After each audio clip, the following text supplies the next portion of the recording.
The ancient Egyptians kept beehives 5,000 years ago, and since then, bees have provided man with honey and wax, as well as the crops they pollinate. But something is troubling these efficient creatures. Across Europe and North America, bees have been disappearing at an alarming rate. In the UK last year, a third of all honeybees died. It's a worrying situation, and Britain's first professor of beekeeping is trying to find a solution to the plight of bees. That's what it's all about. The two main things threatening bees are diseases and loss of forage, so we're focusing on those particular things. We're trying to breed disease-resistant honeybees, we're looking at the control of some specific pests of honeybees, and we're also determining where the honeybees are foraging.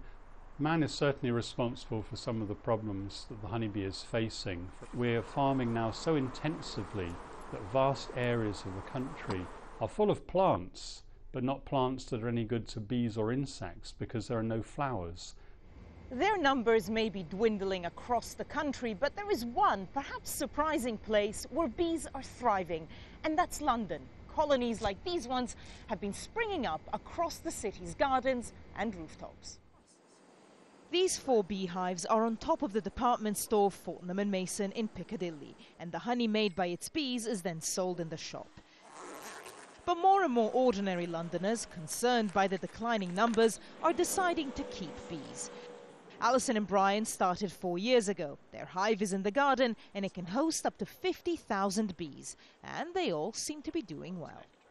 There's more variety for the bees to eat in the cities, so you've got the parks, you've got the railway sidings, you've got people's gardens, you've got the trees along the road, whereas in the countryside you might just have fields of oilseed rape or other crops, and they say that honey in the city just tastes much nicer than honey from the countryside.